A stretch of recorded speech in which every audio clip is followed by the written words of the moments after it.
Let's take a closer look at Peugeot's problems with their 9X8 Hypercar.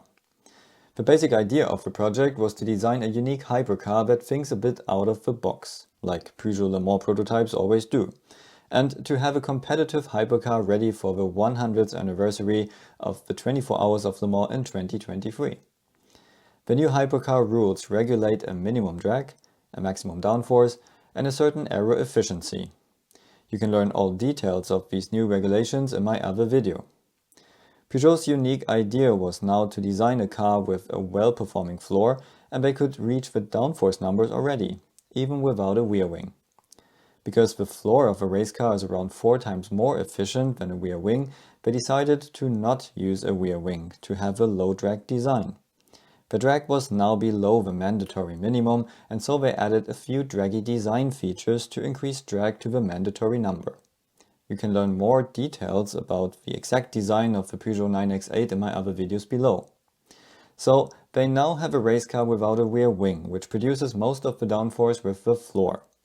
Depending on its shape, a floor produces downforce more in the center or in front of the rear axle, while a rear wing produces downforce behind the rear wheels and is easy to adjust. Also, a rear wing works the same in every ride height, while the floor's performance heavily depends on the distance to the ground. So, Peugeot designed a floor which creates a good aero balance together with the front wing and some smaller rear winglets on top of the rear wheel arches. That's the general concept of the car. The project itself had a time problem from the very beginning, and they started to run the car later than they previously wanted.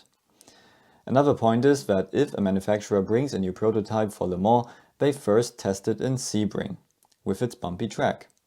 Vibrations are the enemy of every race car, and if the car works in Sebring, it works on all smooth European tracks. After that, you go to Spa because the setup there is very similar to Le Mans, and shortly after, the cars go to Le Mans for the first time, the highlight of the year. Peugeot didn't do it that way. They didn't test the car in Sebring, but on smoother tracks before.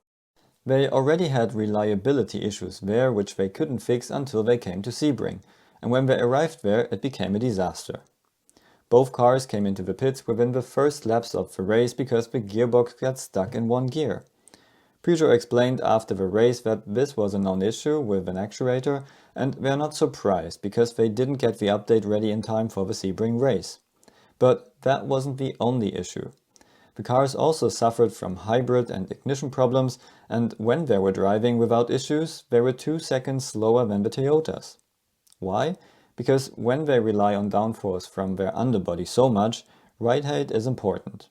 And on the bumpy Sebring track, they had to increase ground clearance and lost lots of downforce, and especially rear downforce, which cannot be compensated with their small winglets at the back. So they had no traction on the rear axle, which is also bad for tire degradation. Now in Spa, the last important test before the big Le Mans race 2023, it was the same again. They did sort out most of their reliability problems, and in Spa it's a much smoother track than Sebring, but they were lacking performance because they lacked downforce. Reason being, they increased ride height again to not bottom out the car. So the result was that the French works team with their new hypercar was slower than the private Glickenhaus. And that's not really a good sign for them ahead of Le Mans. The hope is now that their gearbox actuator issues are fixed, all the other problems will be less because Le Mans is a smoother track without dips like Eau Rouge, and hence Peugeot could drive the car lower in Le Mans. So for the first time we could see in Le Mans what the Peugeot 9X8 can really do.